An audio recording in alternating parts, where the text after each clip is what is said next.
we're good. Of course, I have an itch. I'm sure that's going to show up. I might have to snip that out. You know, my eye gets an itch here and whatever. So anyway, again, preliminary about ClassFlow, really good program.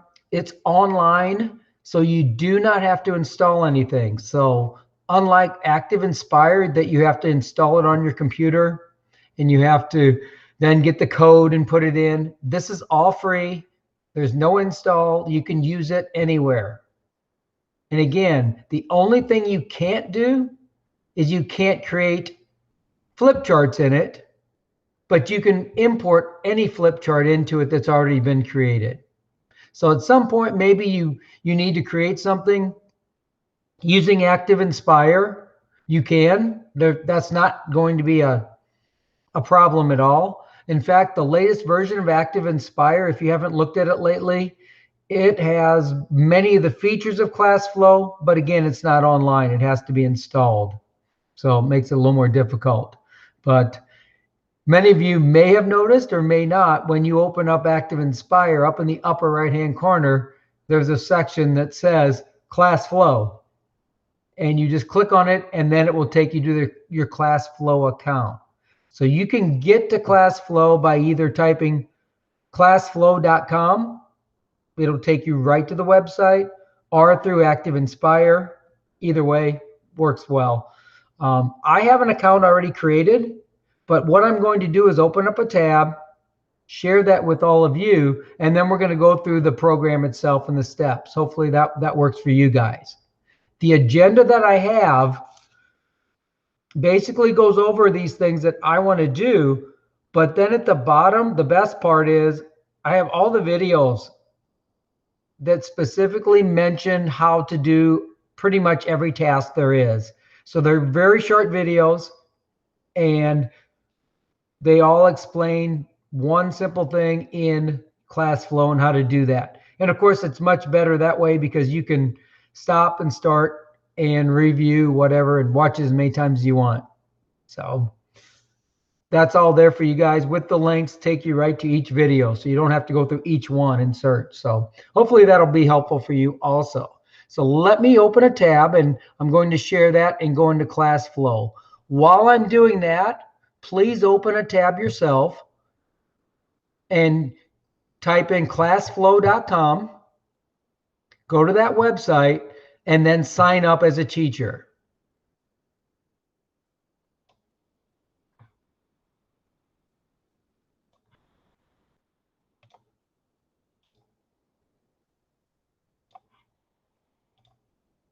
I'm sorry, quick question. Do we need to create our account, or it would be already? So I'm just opening a new tab. I'm sharing the screen with you, going to classflow.com. Thank you. And you'll have an option of creating an account or logging in. If you have an account, of course, just log in. I will just log in at this time. I save my credentials because this is my computer. So that's why I allow it to fill out my username and my password. Notice you can connect also with Google or other options. I would just use your Google account because this does integrate with Google Classroom and your Google Drive. So you can access your Google Drive from here. So I click login. And at some point we'll all be at this home page. I'll give everyone a minute.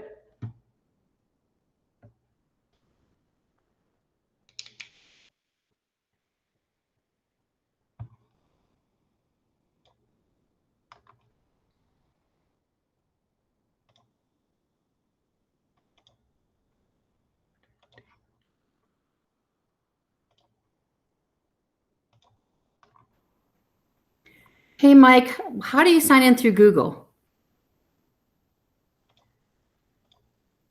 Can you go back and show me that? So if anyone has not completed the sign-in process, let me know with a quick little chat, and I'll wait a minute more. I'm not seeing everyone at once because of the way I have my screen saved. The person that just asked a question asked, how do you sign in with Google? If you haven't made an account, you have to choose create an account first. And then it'll let you sign in with Google. Yeah, you do have to create your account first.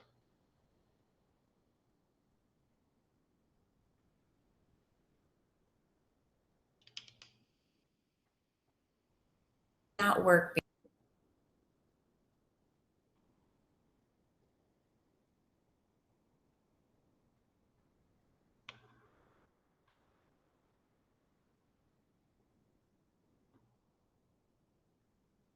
So on the main screen, when you first got to ClassFlow.com, there was the little hamburger menu on the top left. And if you click that, it says select language, login, or create an account. If you've never been here before, you need to create an account and then tell it you're going to use your Google information for the school. So it was back on that very first page of ClassFlow. Excellent.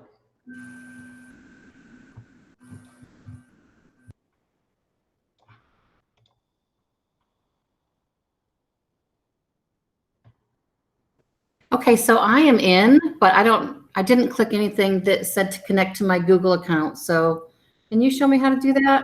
Well, it will connect you to your Google account. Okay, so I'm good to go? Yes. All right, thanks. Yeah, you always, of course, use your district email address, your account, and you'll be fine.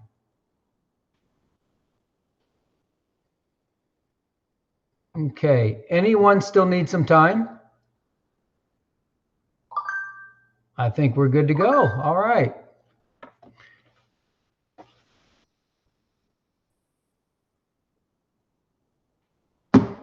Make sure my phone's not going crazy. So the homepage itself, you can see there's an instant whiteboard, quick polls, and so on. A lot of the times, most of the time actually, I don't jump into any of these because you really have to have something created already. Just depends what you want to do, but for the most part, I really don't jump into these. Now notice underneath that, if you want to search for any resources already, you can type in anything here and it will find a resource. So if I wanted to look up rainfall, all of a sudden it takes me straight to the marketplace, and then I can find or choose all kinds of resources. And we'll get back to that once we go into the marketplace a little further. I don't want to jump around too much. We'll stay on the home screen. Promethean will put information here. This Let's Spread Kindness has been there for as long as I can remember. But you can see the coronavirus one obviously is new. It's a full lesson. It is free. It doesn't have any stars because probably it's too new and no one's rated it yet. But it is available for you for free. And I'll show you how you can do that in a second here. Class activity feed, you can create your own classes, or what's better yet is you can import your Google Classroom classes into ClassFlow, and then you have integration there. I found this on the web. Don't ever say Google with the phone on, I guess. It wants to talk. And saving resources in the cloud. Again, everything is cloud-based, so you're good to go there. Your resources tab is right here. Okay? So not going into these right now. If I click on classes,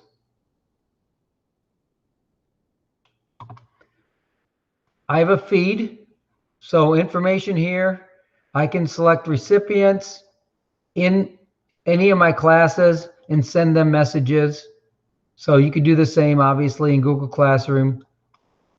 You can attach files here. You can upload information here.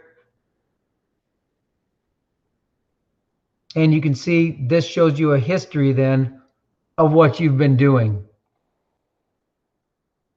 Okay. Again, Google Classroom is one of the options that came up here. Here's the top Google result. Sorry about that. I'm going to turn my phone way down, even though I have it turned way down. Do not disturb doesn't seem to work right now. So here we go.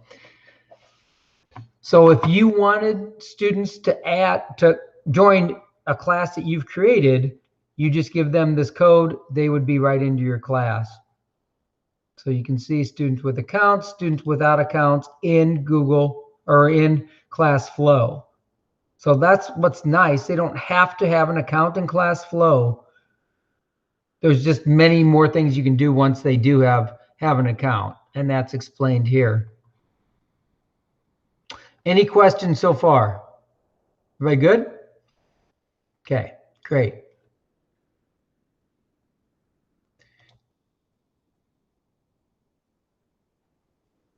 So these are some of the classes.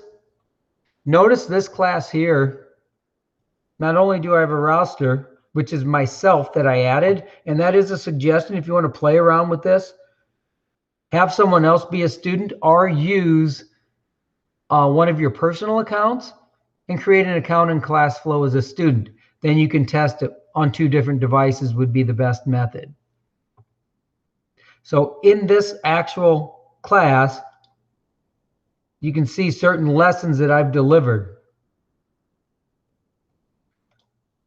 Polls that I've given, assessments, and even badges. So there's multiple things that you can do under each of these classes. And then the gear here, deliver new, that means new lessons. Add a group, so you can group students. Edit your class details, such as your name and such. Duplicate the class or delete the class.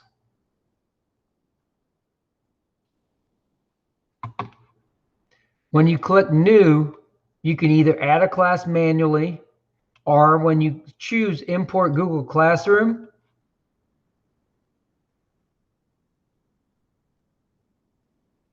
it will then show all your classes and you decide which ones you would like to include in ClassFlow. So you can choose all or none, or one, or whatever you want. Cancel that.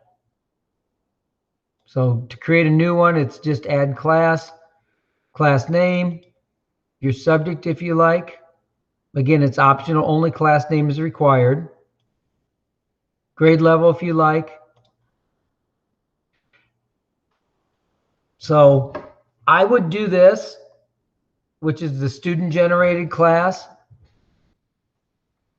Or even better yet, I really would just import your Google Classroom and use that, because that will have all your students in it. You don't have to worry about another step. So easiest just to go new, import Google Classroom, import your classroom with your classes, and you're good to go. But again, you may have a different circumstance where you would like to do it differently, and obviously that's fine. No problem at all. Okay. Questions so far? Anything? I do have a quick question. Yes.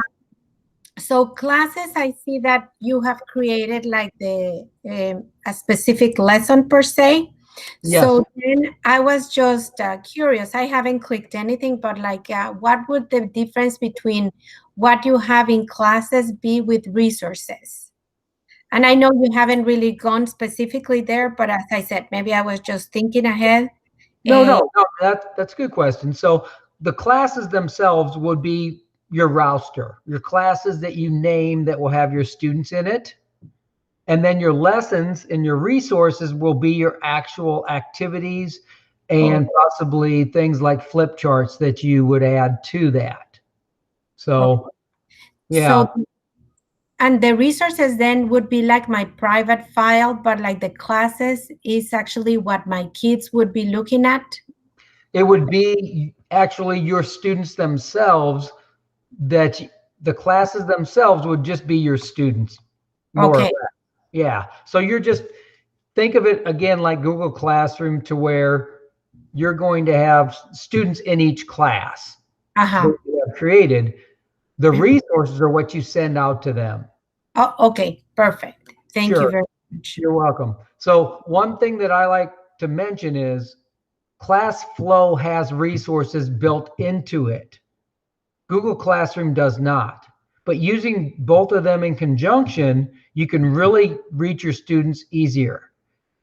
So, you think of Google Classroom, you have to pull resources into Google Classroom. It doesn't have activities, it doesn't have lessons, it doesn't have these type of activities and things to do. It just allows you to send them to students.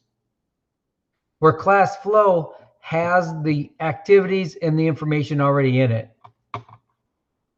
So then you can pull it and give it to your students.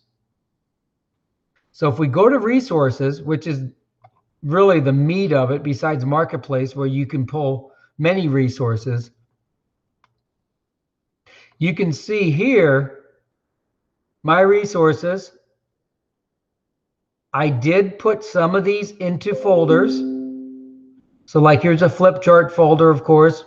The Marketplace, if you get anything from the Marketplace, by default, it puts it in Marketplace, that folder. But here's what's nice. If I open up Marketplace here, and let's say this is a flip chart that I want to put in science, I can just click on it, come over here. It might not let me do it. Yep, there I can move it. I'm going to move it now to science and click move. So now it's under my science folder. Just a way to organize. The Marketplace, again, is the actual online program, okay? So if you choose new, and this is where we get into, well, how do I get my flip charts into ClassFlow? You choose new, file upload, then you have to find out where they're at. So in this case, I put them under a flip chart folder. And if I go to here and click open, you can put multiple in here. It will convert them and then continue. Again, it doesn't affect the older one or the previous flip chart that you had. So this is done.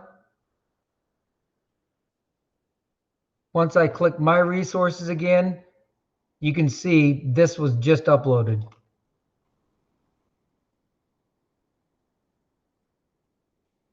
Looks like it's still coming in.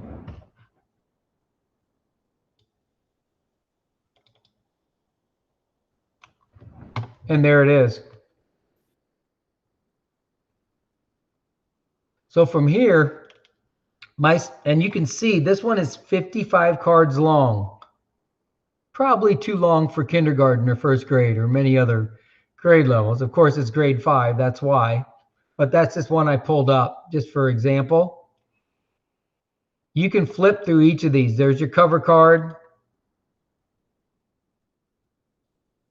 And so on. If you're satisfied with the look of this, you can select deliver, choose the class you want to send it to.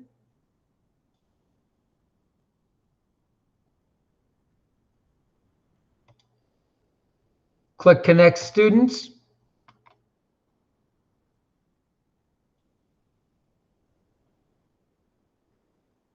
Give it a second.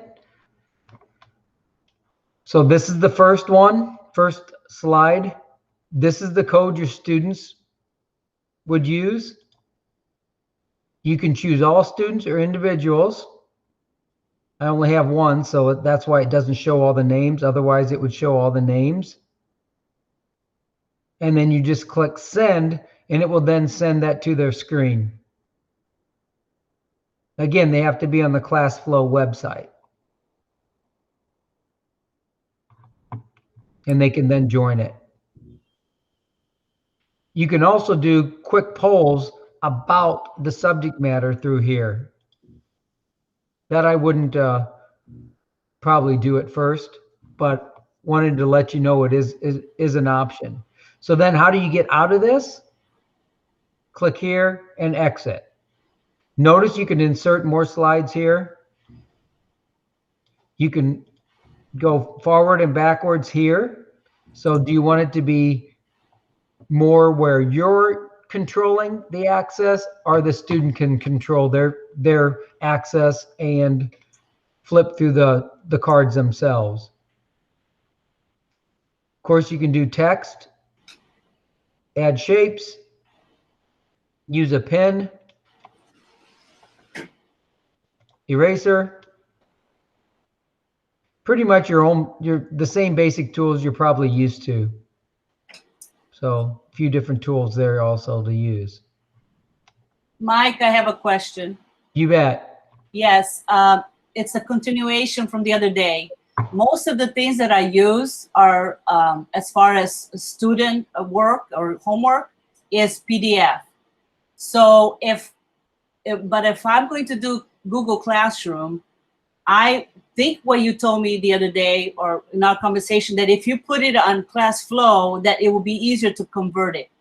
Now I noticed that here you have slides and you're able to edit it. Is there a way to do it for the PDFs? Well, you're not editing PDFs. You're only adding information on top of it. So like this slide, I'm not editing this slide as much as I'm just writing over it. Okay. So think of it, think again as a picture. You can't really convert a picture into words, can you? Right. Do you know what I'm saying? A PDF is a picture. You can write on top of it, but you really can't convert it that much. So either option, a PDF is still going to be the same issue of changing it. Yes, you can add to it, you can write over it, and you can save your changes, but you can't just convert it completely, I guess you could say. Okay. Does that make any sense? I know that's... So, for example, if I send through Google Classroom, because my Google Classroom is aligned with ClassFlow, so the kids go home and I send them a sheet, would they be able to annotate that sheet? Yes. Write on that sheet, even though it may not have the, the little open space for them to do it, but can they, for example, underline the verb or underline or highlight whatever? Can they do that even though it's a PDF?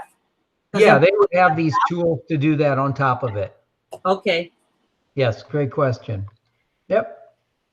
So then here, to get out, I can just say, okay, I'm going to exit.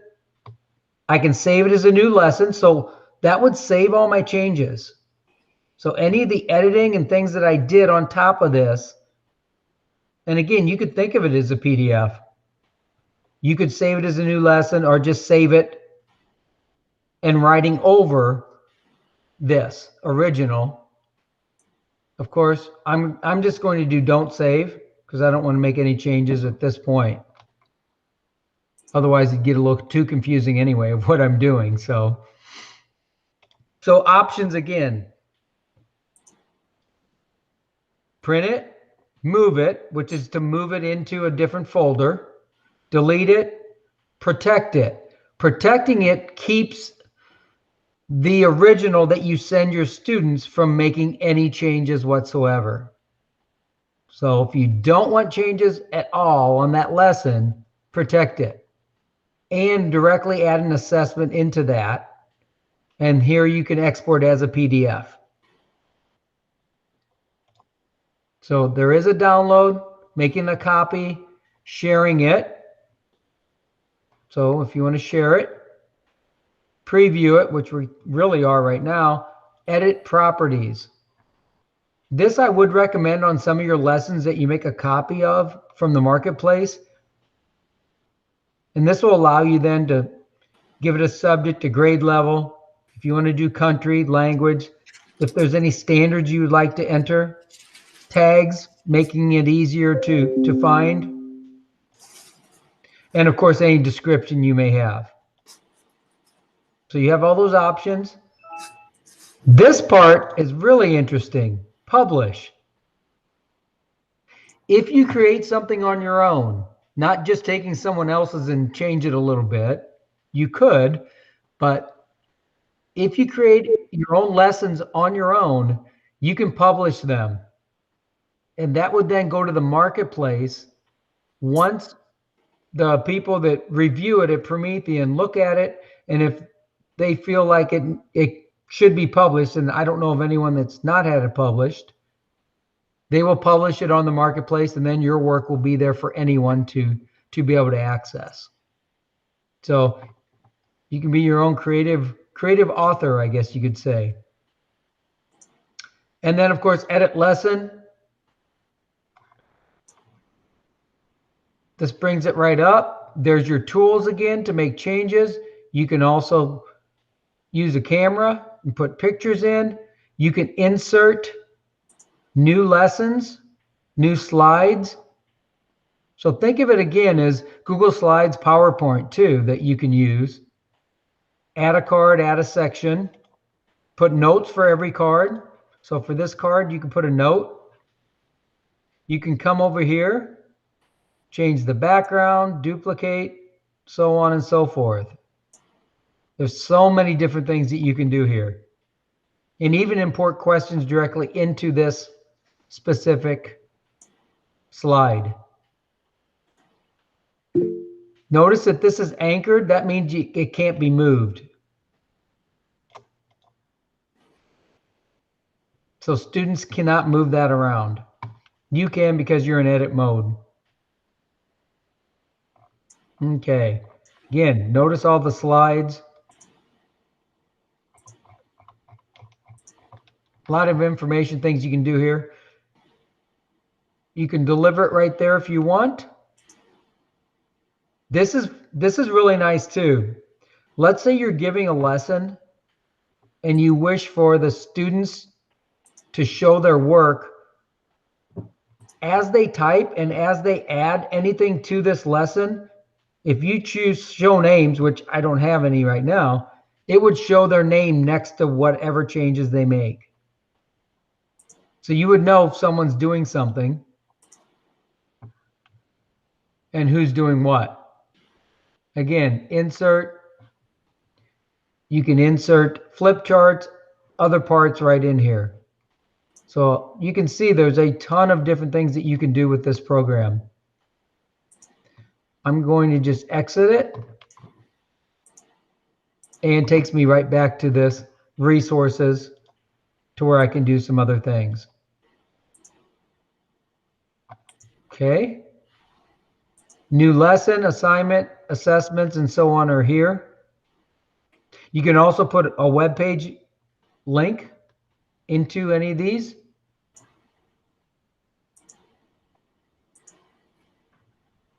So you can add that. But again, I think one of my favorite parts is the marketplace. So what are we interested in today? Well, let's just pick this one.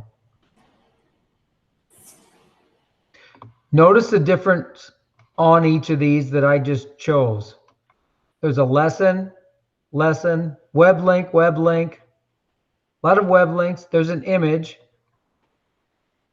but this goes on and on and on. There's hundreds of these. But let's say I only want second grade. There you go. So again, filtering, and I only want flip charts. Lots of flip charts. And since it's me, I want free. And again, many different ones.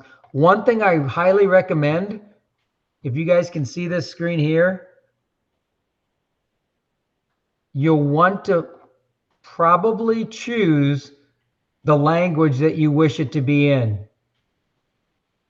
So your sorting is of a specific language, because this program's worldwide, so it's going to have languages from everywhere. Okay, I'm going to take a break. Any questions? So if you do have Spanish-speaking students or any other languages, you can just sort by Spanish and bring up just lessons in their language. So you can easily choose what language you want everything to be in.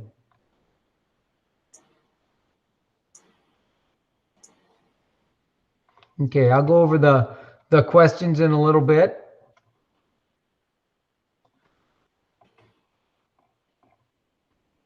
So that's how you filter. And let's say, wait, I didn't want to filter by this subject. Just click the X. You don't have to go all the way through each one. So now we have free second grade English flip charts. Or maybe you didn't want flip charts, you wanted all things.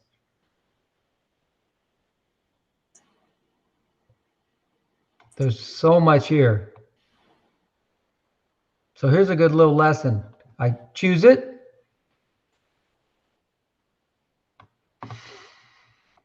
I review it because I don't know if this is going to work. Okay, this is Key Stage 2 math.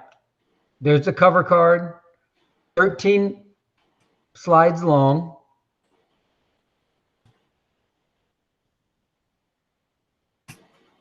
So there's your information. There's where the students can fill in their answers.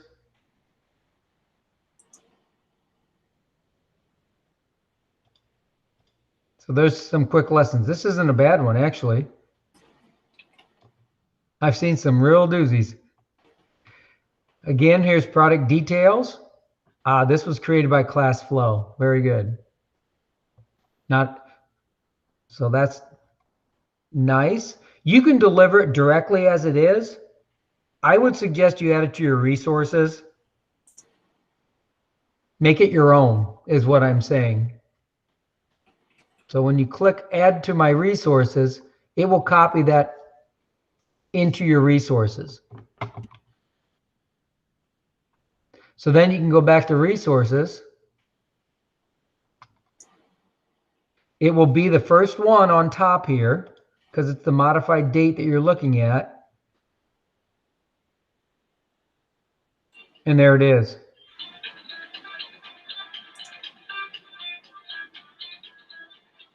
And again, you have all the different options, many of the same options that you had before.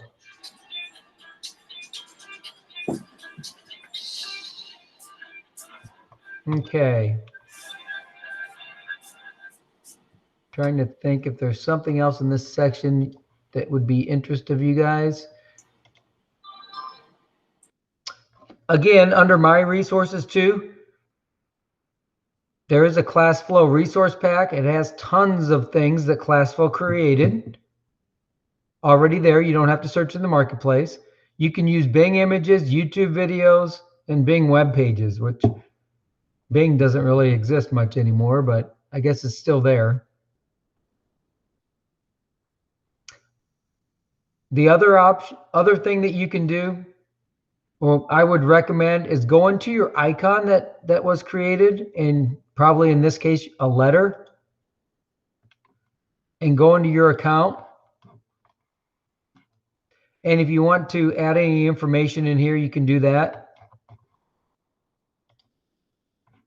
My classroom, you can put in information here, which grade levels you teach. Of course, your account settings.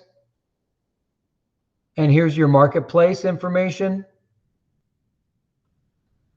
And we talked about publishing anything. If you actually create something and publish it to ClassFlow, it's possible that you could actually put a price on it, and through PayPal, you would get paid. Not that I'm condoning it or anything, but just letting you know it's out there. Okay. All right. Any questions so far? Okay. There's so much here, I know. It's a lot to take in. And that's, again, why I made sure on the agenda I have links to every one of these, the sections and describes how to do this. Can ClassFlow be accessed through Class Dojo, and can families access it with a cell phone? Well, families would be able to access this. Now, you would have to add, say, a parent or something for them to access it. Because remember, Google Classroom, you don't add parents to the actual program. You just add their email address to send them updates about missed work and so on, and assignments. I do have, the reason I asked that is because my kids, I teach kindergarten. So we Sure. don't really use a Google Classrooms at all. Like Right. our platform was Class Dojo. And I do have a student, and mom asked me what, like he struggled throughout the year. And I thought, you know what, I did tell her that I was going to try to stay in touch with her through Class Dojo. Sure. And I thought, you know, this might be like a good practice per se. Sure. And like, I know she doesn't have a computer, and I thought, you know what, I could even test it. So for that reason, I thought about asking you No, whether that's great. Well, it will definitely work on a cell phone. Again, anything that has internet access, any device that has internet access, which cell phone does, obviously, yes, you can reach ClassFlow. I don't remember offhand if Class Dojo and ClassFlow, if they have a connection. Okay. That I'm not sure, but I can look that up and I will text you. Hey, Mike. Yes. I played with this the other day, and there's a way you can just send like a link, and I don't recall what it was. So Sure. it have to go through ClassFlow. You can send a link that has a code. So Yes. if she could send that link to the parent and the code, they could click on the link, type the code, and it would come up on their phone, because I practiced with it on my phone. Excellent. Yeah, the code itself does not change per class. So that code will stay the same for the class. So if a parent has that code and they go to classflow.com, yes, they'll be able to view whatever's been sent to them. So that's great. I just don't know about the Class Dojo connection, how that would work best. You know, if that would be something. Can you add audio? Yes, audio can be added also. In fact, audio files are built into the program already.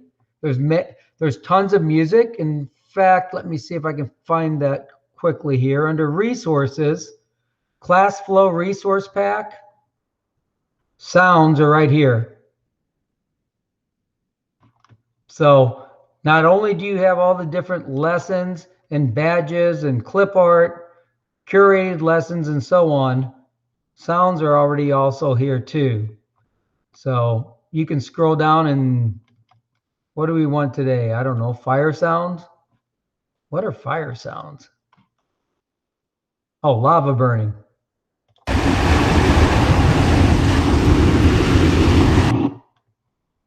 So there you go. There's your ClassFlow, has sounds built into it. Now, if you want to add music and such, that's something I haven't done, to add your own music.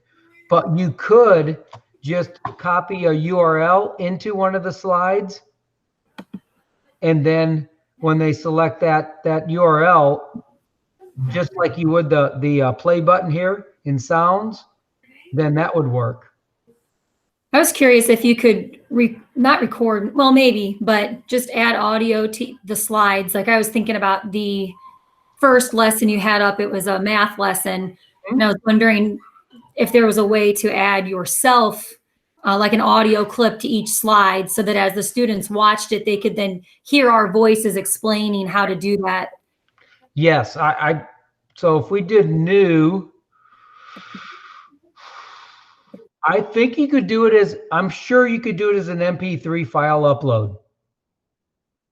Okay, so once you would have that access or available, recorded first. Then if you did a file upload, I don't know if I have any audio right here. I'd have to find some audio. Wouldn't you have to do it actually in a lesson? No, you could put it in the lesson after you added it to the resources. Does that make sense? So you can have it as a resource and then put it in the lesson, because anything that's here can be put into a lesson. Like this activity can be put into a lesson. So I think that would work the best. Just do new file upload, add it to your resources, and then put it into the lesson that you've created. So under your classes,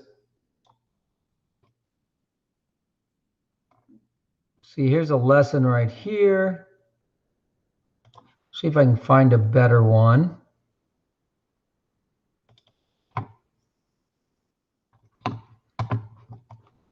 So then we should be able to insert, and then you could find, notice how I just clicked the insert button here, then you could find whatever that sound that you would want to add there. And I don't know if I have much in here, but you could insert then anything you want into here. Insert a new card or insert into existing card. So you have your options there. Okay. So audio, yes, I don't think that would be a problem. The built-in audio, you can do that. Is the web page accessed through Marketplace? Web page link. Web page link is actually, let's get out of here. So under new, web page URL is where you would do your resources, new, and then your web page link right there. Okay, great questions you guys have today. Like that. So there's almost always a solution. It's just a matter of finding it, right? Seeing what's out there, and hopefully we can find it. So again, here's my Google Drive. You can see all the different folders I have and such, so I can easily pull up anything I want out of my Google Drive too.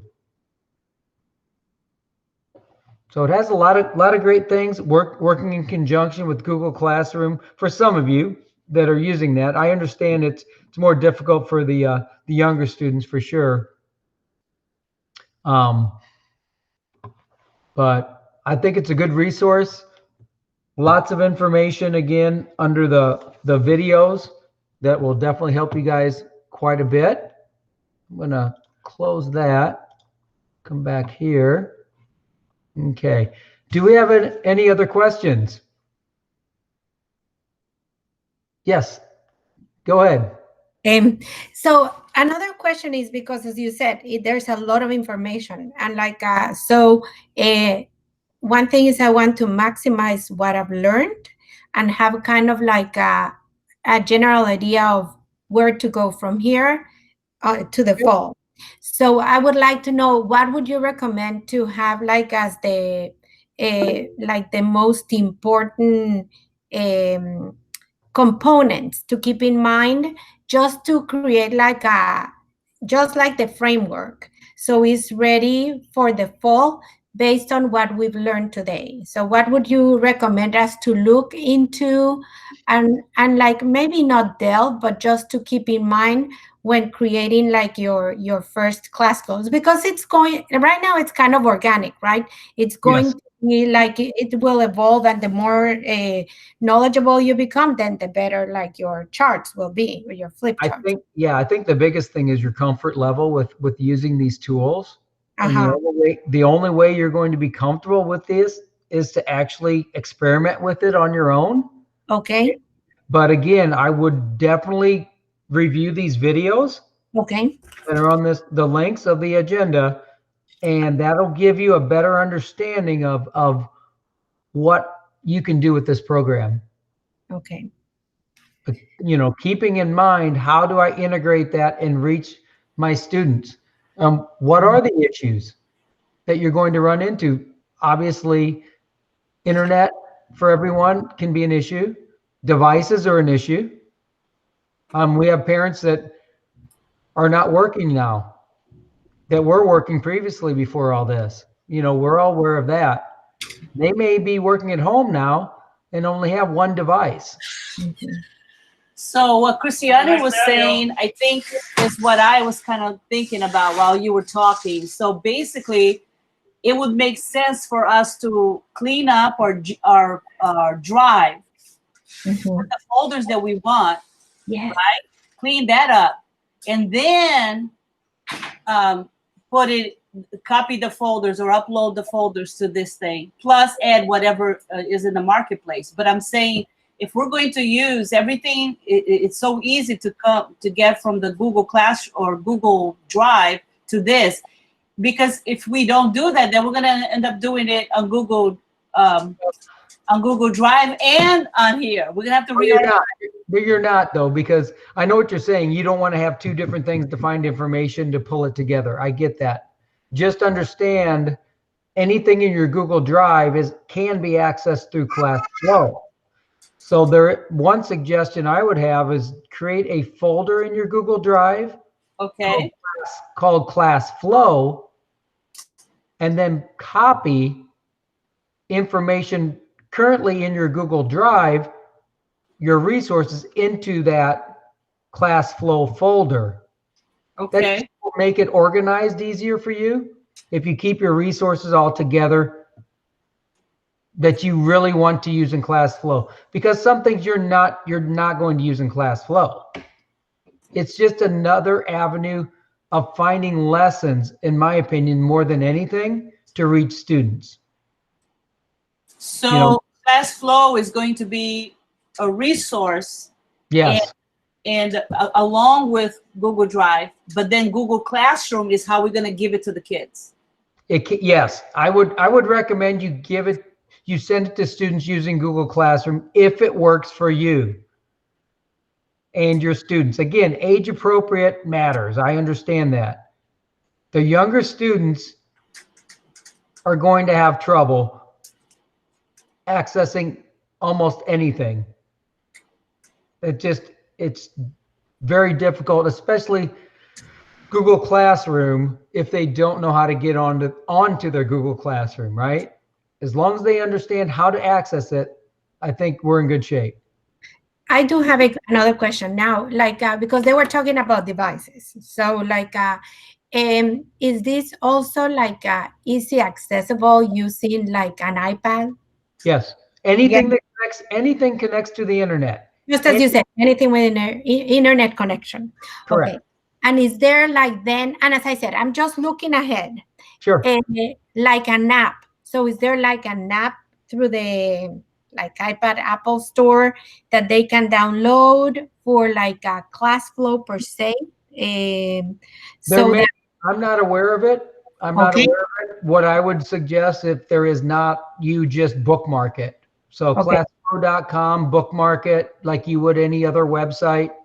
Apps are only a way to get to the website anyway. There's nothing in an app. It's just a link to go to a website for the most part.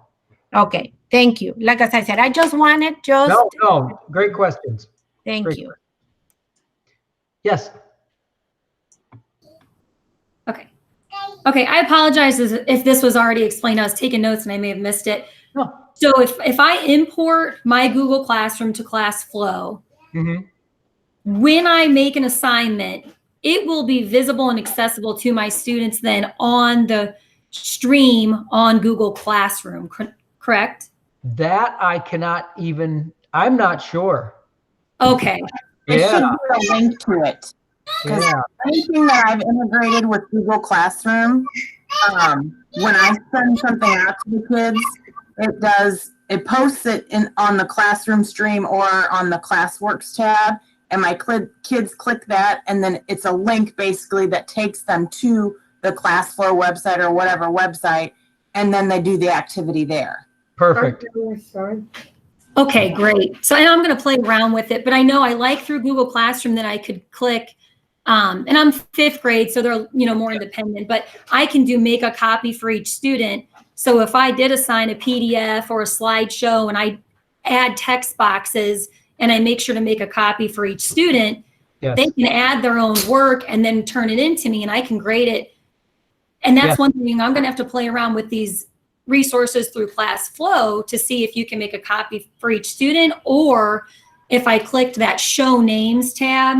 That's a great point, Brandy, because possibly you could, under Google Classroom, after you make a copy of it, the lesson in ClassFlow, if it will make a copy for each student in Google Classroom, that would be ideal. And then the students could individually work on that assignment and maybe use tools, you know, write on it or whatever they need to do. And you as a teacher could watch them in real time. Correct. That would be wonderful. We'll have to play around. Otherwise, I can see other ways it would be beneficial. And I like that you could click show names, but it might be one of those situations to where you see multiple students editing the same document, which Correct. is crazy. That's what it is.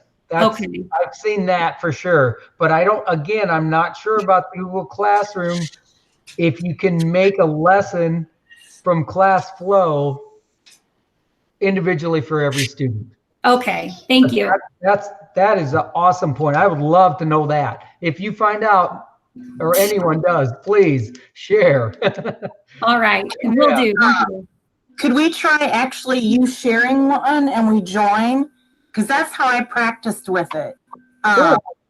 Like you deliver it and just give us the code to type in on a device. Because what I think it is, it's a delivery system where you're sending this to everybody and you're presenting it at the moment with them, and you can do polls, or you can send it to everybody and they work on it independently. And when the teacher look at the teacher view, you see each individual student's answer. So for the first card, let's say it had a math question on it.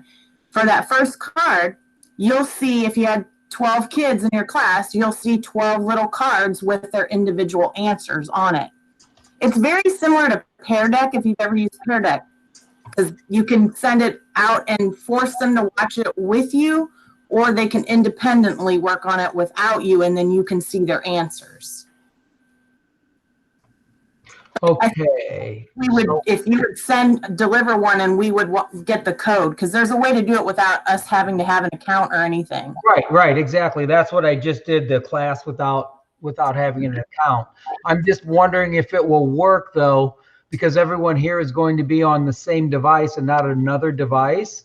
Well, we could sign out of ClassFlow as ourselves. Well, yeah, you would probably have to. So let me share this where I'm at right now, and that we'll try this. So if you want to sign out of ClassFlow, everyone, then you'll want to sign back into ClassFlow, and you'll see the code out, and I'll show you that in a second.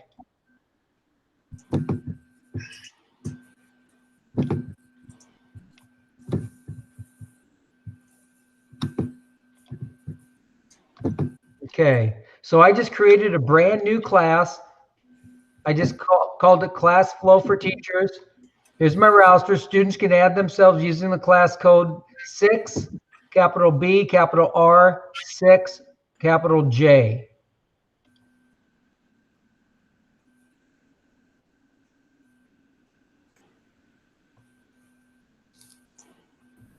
So do we log in as a student? Yes. Sign as a student. Do this. Pick a lesson. Go to your resources and pick a lesson. Just click resources. And this is for Mike. Yeah, I know. I'm waiting for everybody to get on and know the code.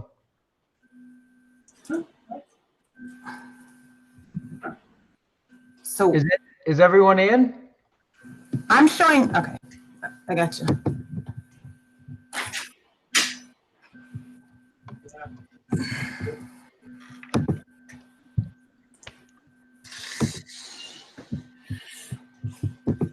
But I think ClassFlow knows us as teachers, though, for our account.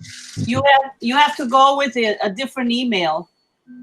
Yeah. You You would don't have to go need with to do the email, correct? Okay, there's a different way to do it where you don't even put us in a class. So just click on a resource and go to deliver, and it'll show you. It'll give you a link to deliver to anybody that doesn't have class.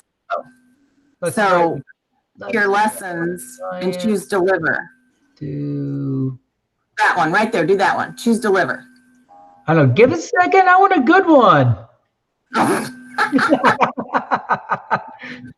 What was the class called? No, don't worry about that. This will be different. That way, We're gonna try something a little different. Okay. you got to be a student to join this class, and we're set up as teachers. Okay, I got it where I'll set up a student, but I'll go back Yeah. as a teacher. Okay, so don't do that. Just click deliver right there. You have to pick a class. So I had to pick a class. Then choose open class, That's what because I did. and then it should be able to where it gives you a link that you can post somewhere. Here's So- the link.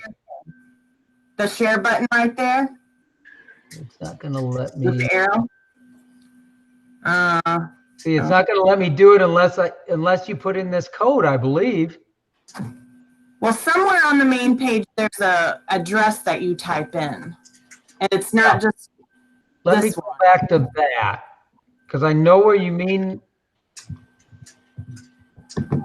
Okay, let's go back to classes.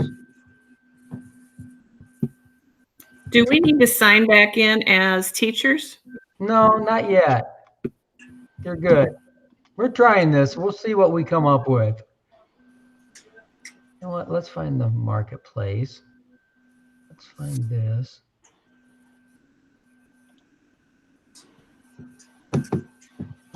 Yeah, see, this is only telling me I have to pick a class.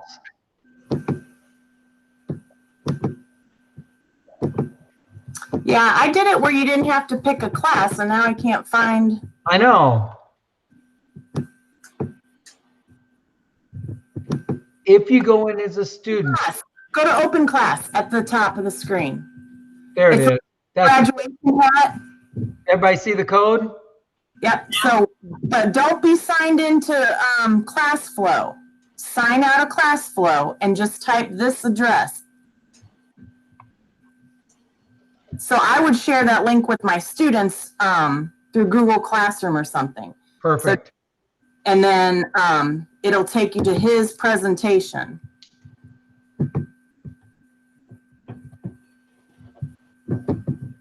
Where do you type that code? In another tab, Open a new tab and browser tab. yeah, and then type this entire code in. I know it's long. Okay, perfect. That's why you would send it to students in, say, Google Classroom, and then they can just click on it, and then it would take them directly there. Okay. And that way they don't have to even sign in. Yeah.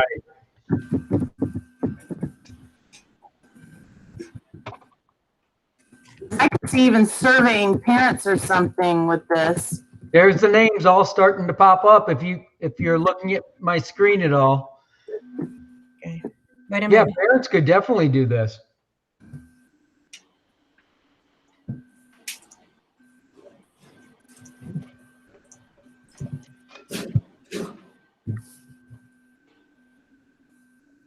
What he's going to do is, as soon as we're all in there, he's going to force something on our screen for us to see. Or I'll give you a quiz. So it says, choose your name from the class roster. Is that what we're supposed to do? Do you see your name? I see all the names as Just your type your name in. I don't see. You Okay, have to type your own name in. I see my name. You have to type your own name? Okay. Yes.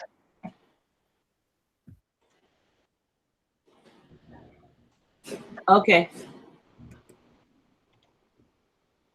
18. Yeah, good. We got 9 people so far.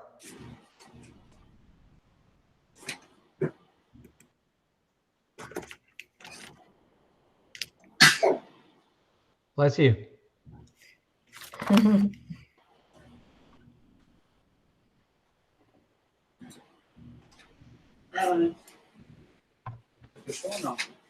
All right, we're up to 12. Give you just a little bit more, and then I'm going to send you guys some content.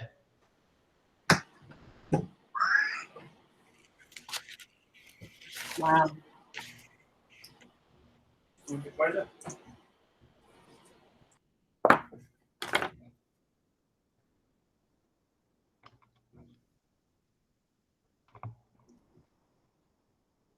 All right. Everybody in that wants to be in?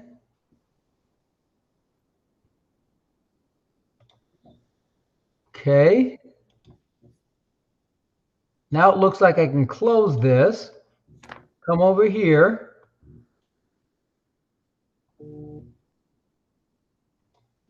Now you can even delete students here if you don't want them in here.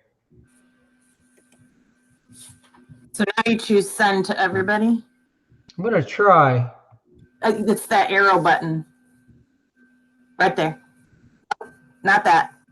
Right where your mouse pointer is. Yeah, Down. but see, Mouse pointer, sorry. Down. It's the one with the square with the arrow right there. oh, I know. It's grayed out. There's nothing there. I have to bring something up first. Oh, you don't have a lesson open? I thought you were opening a lesson. No. I'll give you guys an easy one. Maybe. Come on, lesson. See, I always choose the lesson, and then once the lesson's up, you Yeah, can I'm do. wondering if, hopefully it'll bring it up. There it is. There we go. Now I can send this to everybody. Oh, cool. So yeah, it happens that quickly. And Now, then what when you choose control, less, we'll change ours. as the student, what control do you have? Do you have the toolbar?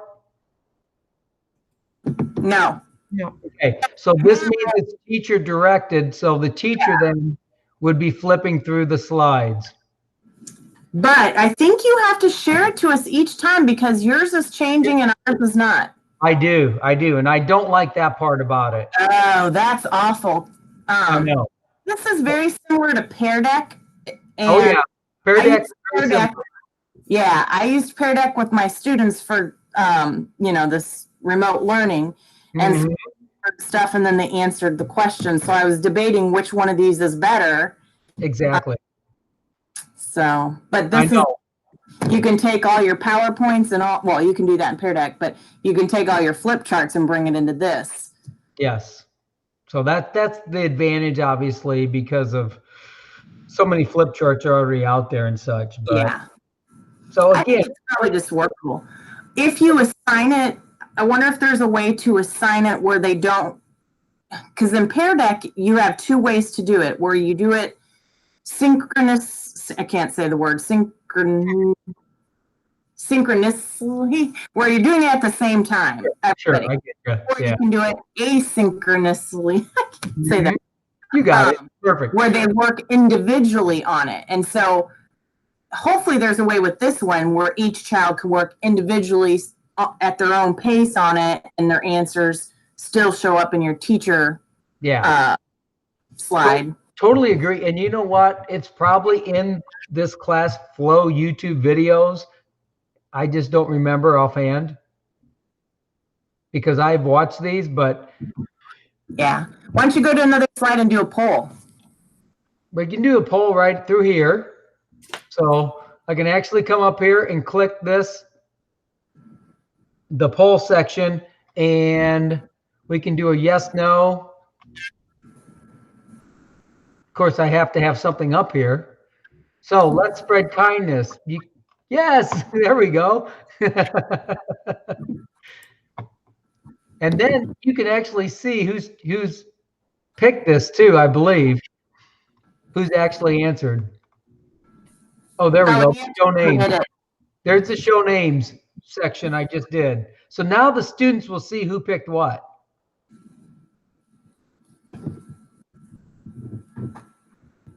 So you should be able to see the poll, correct? We don't see the responses. You Yeah. don't? Okay. Not until you have to click stop right there. Right. But I still don't think we get to see the answers unless you show it. Yeah. Oh, you know what? I probably have to re-show it, don't I? Yeah, I can't remember how I showed it. I bet I have to. Go backwards on there. Down at the bottom. Oh, I'm sorry, not that. No, I know. Too late. But anyway, there is a lot to this. We're all learning this part too,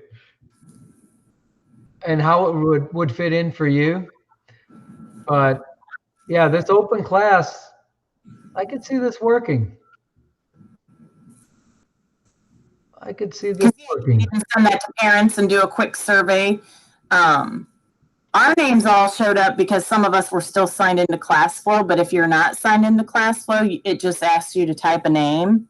So of course they could not type a name if they wanted to. But Yeah. you could send even a survey this way, a poll type thing. Yeah, you can do creative writing, so they can write text, multiple choice, true, false, word seeds, number, scale. But scale could be handy too on a scale of 1 to 10, you know, whatever, and yes, no's.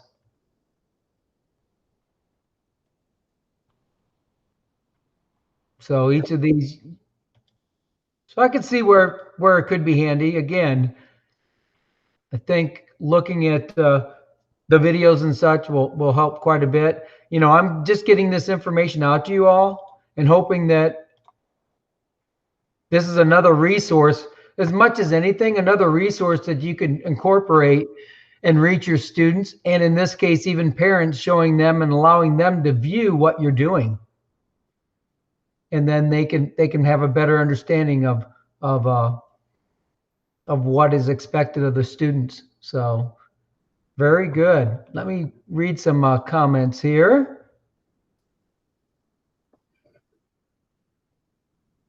Sounds like you guys are doing well. Everyone is hanging in there. I didn't lose too many people today, so that's good, I guess. You guys didn't all drop out on me. But Val, thank you so much, and everybody, for your questions and everything else. Anything else I can help you with? Anything you're thinking of? Please don't be afraid to speak up. I do have a question. Is it Valerie? What grade do you teach? I teach 4th grade. Okay, well, because you were so resourceful and knowledgeable, so like that's why I thought, oh my goodness, you talked about Class Dojo. I mean, like that's why. Would you mind if I were to reach out if I had a few questions? Why not? Yeah, that would be great. Simply because it seemed that you had actually done many of the things, especially with Class Dojo, because I teach kindergarten. And like, that is one thing that personally I have found a bit of a challenge. I know that I did not push my kids to the limit, and there were a lot of like variables, let's say. But I mean, like for that reason, I thought, ooh, if I can just reach out to ask questions in terms of like, and thank you so much, Mike, also, because no, this is what it's all about. You guys helping each other, us all helping. Yes, this is all being recorded. That was a question that just popped up. It will be posted on my YouTube channel. I'll have links of this on my website. So I need to manipulate them a little bit. So probably sometime next week, I'll have all the videos and such from all the trainings uploaded and ready to go. I don't want to just put them up there without checking to make sure everything's appropriate, I guess, and so on. So we'll go from there. But no, I hope this to me was a great little meeting. We had great discussions, and hopefully we're able to answer some questions. If not, we have resources everywhere here. I'm glad to help at any time again. And reach out to me, reach out to anyone that spoke today or anyone that you know may be able to help. But if you don't know and I don't know, I'll find somebody. That's what we do around here. We find people to help and we work together because, again, everything about this remote learning is new to us. Even though we had a little smidgen of it, no one was prepared as we wish we could have been. So we're hoping we'll be more prepared this time. So, anything else from anyone? No? All right. Have a wonderful afternoon and take care, everybody. Thank you so much. You're very welcome. Bye now. Bye. Thanks, Mike.